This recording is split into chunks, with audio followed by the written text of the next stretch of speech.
thought that I would talk a little bit about leaving things behind that are no longer good for us. When we're able to release what is holding us back and move on to better things, we will be thanking ourselves. We'll be very thankful that we did this. Um, it's important not to hold on to so much baggage, whether it's physical, mental, energetic. This baggage will add up in our lives. And,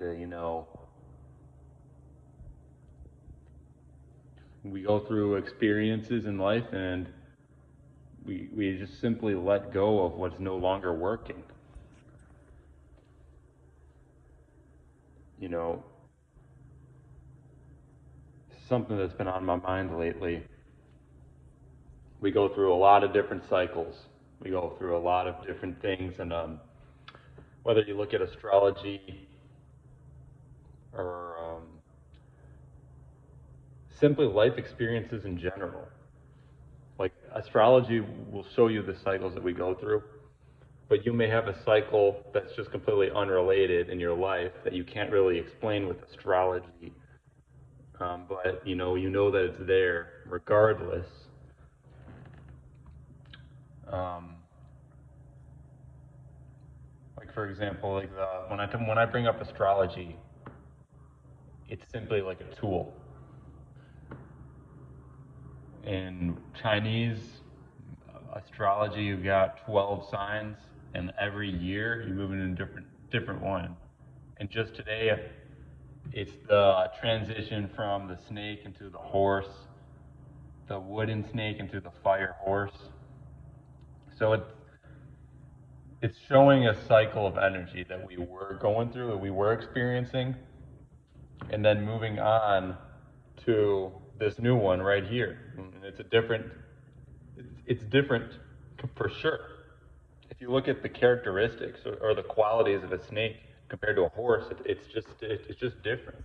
The snake would be more calculated, and the horse would be more hardworking, independent, and freedom oriented. So think about that. So maybe it's time to not be so critical, not hold on to every tiny detail of the past, and move on to your own independence and how you would like to approach things, a new way of approaching things, spending less time on these phones, spending more time outside where there's sunlight and trees. Because, in another cycle we go through is just the seasons. In the winter, over here up north, it's just freezing cold. You got a lot of snow. And when we get to the spring, you start to see the leaves on the trees start to appear again. The weather gets warmer. And, you can spend more time outside in the warmth with the trees. So be aware of certain cycles that we go through. Like I know, another example is today we had a solar eclipse in Dhanishtha Nakshatra. And Dhanishtha is the bridging between a Capricorn and Aquarius. Capricorn and Aquarius both deal with Saturn. So that nakshatra specifically deals with wealth and resources. So a lot of people may be feeling like I need to make sure I have enough resources. I don't want to live in scarcity. It brings up some fears related to that. At the same time, we're getting closer to the spring. So we feel this malefic energy because of the Saturn effect.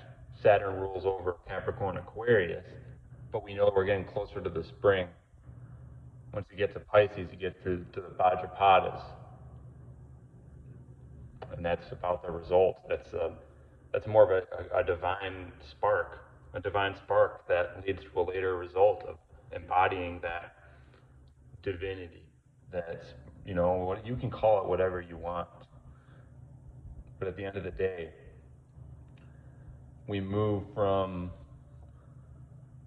Saturn's signs, which is what I just described, to Pisces, and then you move on to the very beginning, which is Ashwini and Aries, which is a completely new start. It's where we initiate action. It's where a horse runs. It's a horse that gains new energy. It's prana, and you know what? It's where nature starts to grow.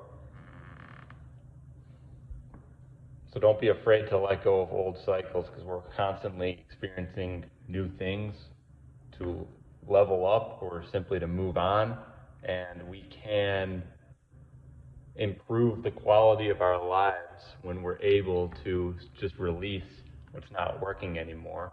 It doesn't have to be this crazy burden on us. We can just do it.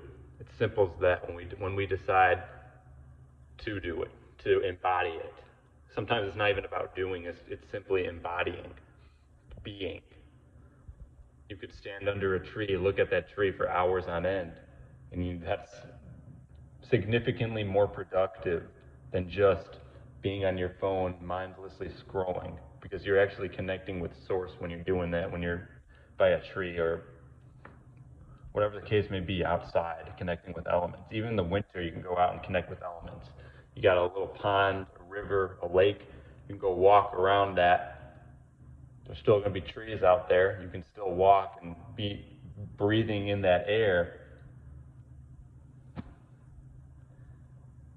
Sometimes you got to make these decisions, let go of what's not working and move on to what is working.